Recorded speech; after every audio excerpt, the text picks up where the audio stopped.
Ay, grabe talaga! Park bomb dropped a bomb. Sabi niya si Sandara daw may drug issue.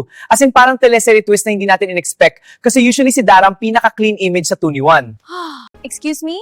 Mas parang fiction lang yan. Dara already denied it and she said never siyang nag-drugs. Kung fan-fiction writer ako, mas juicy pa ang plot kaysa sa chismis na to.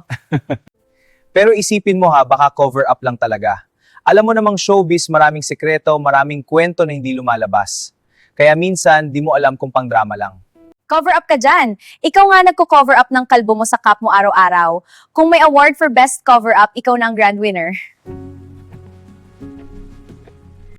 Uy, personal na to. At least ako, hindi nahakang Instagram post ko tulad ni Andrea Brillantes. Imagine, lahat ng post niya nawala, tapos tinawag pa siyang gaga. Ouch talaga.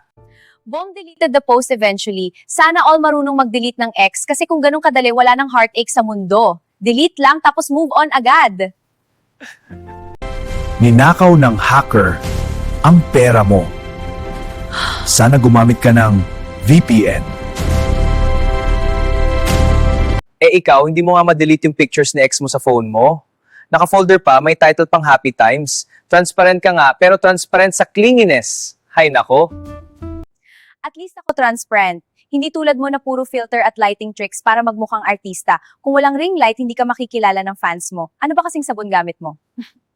Kung ako si Daram, magla-live drug test results ako sa YouTube para lahat ng fans makakita tapos trending agad. Hashtag clean and classy. Pero in fairness, Sandara handled it classy. Walang petty fights, walang drama, just a calm denial. Kung ako yun, baka naglabas pa ako ng resibo at PowerPoint presentation. Unlike us na puro petty fights on air. Pero admit it, kung wala tayong petty banter, wala ring ratings. Kaya petty is power.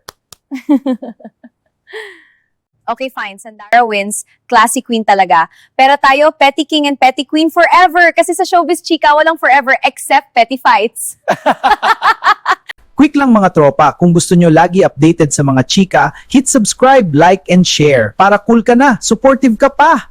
A message from Pinoy Showbiz Chika.